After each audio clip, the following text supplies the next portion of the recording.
পরবর্তী প্রশ্ন হচ্ছে, একটা হাদিসে সূরা বাকারা আর সূরা আলে ইমরানের ফজিলত দেখলাম। আমি যদি প্রতিদিন 40 আয়াত করে 2 সূরা থেকে মোট 80 আয়াত পড়ি, তাহলে এক সপ্তাহে 2 সূরা আমার পড়া শেষ হয়। এভাবে পড়তে থাকলে হাদিসে উল্লেখিত ফজিলত কি কিয়ামতের দিন পাওয়ার আশা রাখতে পারি, নাকি আরও বেশি পড়া দরকার? জাযাকাল্লাহু খায়রান বলতে হয়, এটাও আপনাকে জানিয়ে দিলাম আগে। জাযাকাল্লাহ বললে হয় না, সুন্নত হচ্ছে জাযাকাল্লাহু খায়রান। সবসময় এটা মনে রাখবেন, আমাদের ভাইদের মধ্যে এটা খুব বেশি দেখা যায়, শুধু জাযাকাল্লাহ বলে। এটা নয়, জাযাকাল্লাহু খায়রান বলতে হয়।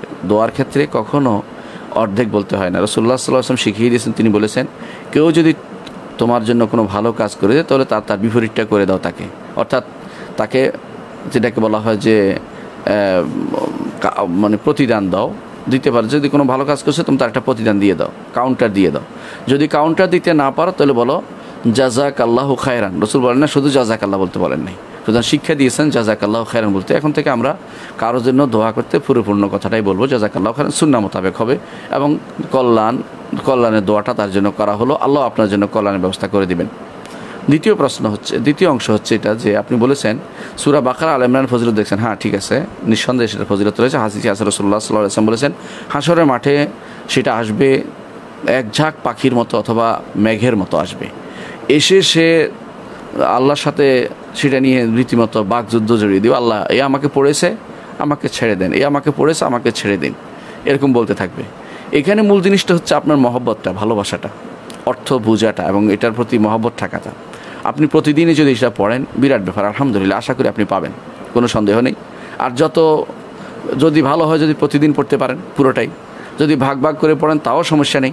মূল জিনিস হচ্ছে এই যে আখেরাতের জিনিসটাকে, আখেরাতের এই প্রাপ্তিটাকে আপনি বিশ্বাস করে ঈমান এনে আপনি প্রতিদিন পড়ছেন, আল্লাহ তাআলা সেটা দেখবেন এবং সেই অনুসারে আপনাকে ইনশাআল্লাহ আখেরাতে প্রতিদান দেবেন। সুতরাং যে কারো উচিত এই সূরা বাকারা এবং আলে ইমরান পড়া। সূরা বাকারা এবং আলে ইমরান হচ্ছে সত্যি এমন ফজিলতের সূরা, যার কোনো সূরা এর সাথে তুলনীয় নয়। এই জন্য আমরা আমাদের ইনশাআল্লাহ যে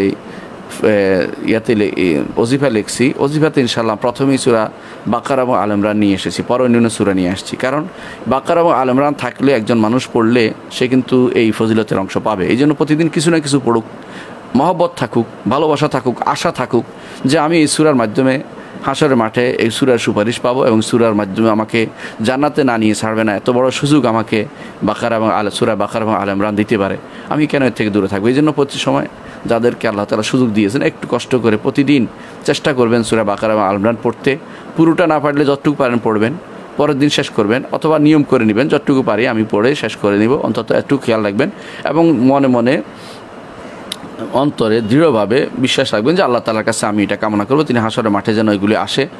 আর একটা ফজিলত তো আপনি জানেন যে এর মধ্যে সূরা বাকারার বিশেষ ফজিলত হচ্ছে যে ব্যক্তি সূরা বাকারা পড়বে, জাদুটোনা তার মধ্যে কাজ করবে না, সেটাও কিন্তু আপনি পেয়ে যাবেন। জিনেরা সেখানে কিছু করতে পারবে না, তার বিরুদ্ধে ক্ষতি করতে পারবে না।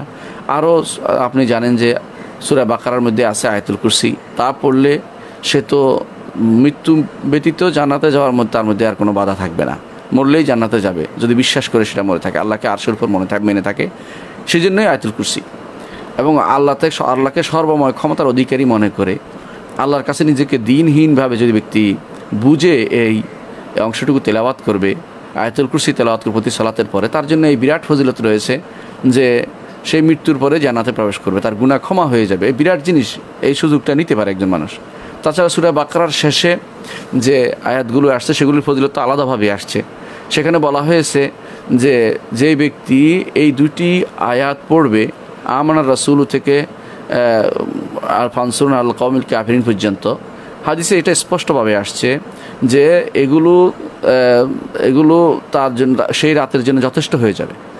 কী জন্য যথেষ্ট? যদি মরেও যায়, ঈমান নিয়ে মারা গেল। কারণ এটার মধ্যে ঈমানের প্রত্যেকটি রোকনের উল্লেখ আছে, ঈমানের 6টি রোকনের পরে এটা উল্লেখ আছে। বলা হয়েছে কুলুন আমানা বিল্লাহি ওয়া মালাইকাতিহি ওয়া কুতুবিহি ওয়া রুসুলিহি লা নুফাররিকু বাইনা আহাদিন মির রুসুলি ওয়া ক্বালু সামি'না ওয়া আতা'না। পুরোটাই 4টি রোকন চলে আসছে, কালেমা হিসাবে চলে আসছে। ওয়া ইলাইয়াল মাসির বলতে আখিরাত চলে আসছে। এরপরে লা ইউকাল্লিফুল্লাহু নাফসান ইল্লা উসআহা বলতে তাকদীরের মাসলা চলে আসছে। সুতরাং আল্লাহ তাআলা এই দুটি আয়াত দিয়ে আমাদেরকে স্মরণ করে দিলেন যে ঈমানকে প্রতি রাতেই নবায়ন করতে হয়, এবং ঈমানকে নবায়ন করে আমরা বিশ্বাসের সাথে যদি কোনো মারা যাই, যথেষ্ট হয়ে যাবে দুটি আয়াত। সুতরাং এই দুটি আয়াত কিন্তু গুরুত্বপূর্ণ আমরা দেখতে পাচ্ছি। সূরা আলে ইমরানের মধ্যে আল্লাহ তাআলার ইসমে আজম রয়েছে সূরা আলে ইমরানের মধ্যে। এই জন্য আল্লাহু লা ইলাহা ইল্লাহুর প্রথম যে আয়াতটা সেখানে বলা হয়েছে যে আলিফ লাম মিম আল্লাহু লা ইলাহা ইল্লাহুল হাইয়ুল কাইয়্যুম, যেটা এই আয়াতটিকে কেউ কেউ ইসমে আজম বলেছেন। এটা ইসমে আজম তো বড় নাম, যে সুতরাং এই সূরাটি পড়লে শেষের দিকে বলা হয়েছে, শেষের দিকে একটি যেই আয়াতগুলো আছে রাসূলুল্লাহ সাল্লাল্লাহু আলাইহি ওয়াসাল্লাম এগুলো বলেছেন যে এগুলি তেলাওয়াত করতেন তিনি, এবং এগুলি নিয়ে গবেষণা করতে তিনি বলেছেন, এবং বলছেন যেগুলো পড়লো ওই ব্যক্তি যে ব্যক্তি গবেষণা করলেন তার জন্য ওয়াইল।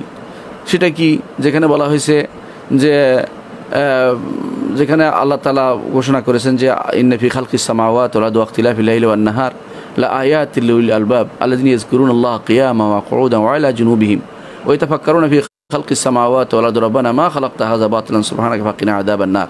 এখান থেকে শুরু করে শেষ পর্যন্ত যে আয়াতগুলো আছে, এই আয়াতগুলো সবগুলো যারা পড়বে আল্লাহ তাআলা এদেরকে বিশেষ মর্যাদায় ভূষিত করবেন, এবং এরা আলেমদের অন্তর্ভুক্ত হয়ে যাবে, জ্ঞানীদের অন্তর্ভুক্ত হবে যারা গবেষণা করবে এই আয়াতগুলো নিয়ে, এবং তারা বুঝতে পারবে যে তাওহীদের মর্ম বুঝতে পারবে, তাওহীদুর রুবুবিয়্যাহ উলুহিয়্যাহ আসমা সিফাত পুরোপুরি এখানে আছে।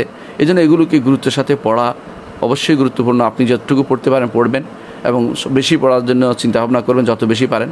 প্রথমে 40 হলে পরে 80 করবেন, ধীরে ধীরে বাড়াবেন। এক সময় আসবে হয়তো দেখবেন যে আপনি 2টি সূরাই পড়তে পারছেন, সালাতের মধ্যে পড়লেও হবে, এশার সালাতে পরে নফল সালাতে পড়লেও হবে, এবং কি যদি কোনো আপনি পড়তে পারেন কখনো যে কোনো তাহাজ্জুদের সালাতে পড়েন তাও হবে। রাসূলুল্লাহ সাল্লাল্লাহু আলাইহি ওয়াসাল্লাম অনেক সময় আমরা যেগুলিকে বেশি গুরুত্ব দেই সেগুলোর উপরে আলাদা কোনো হাদিস বিশুদ্ধভাবে আসেনি, শুধু দুর্বল বর্ণনা আসছে। যেমন ইয়াসিন, আর রহমান এবং ওয়াকিয়া, এই তিনটার সাথে বিশুদ্ধ কোনো হাদিস নেই। যে হাদিসগুলি আছে সবগুলি দুর্বল।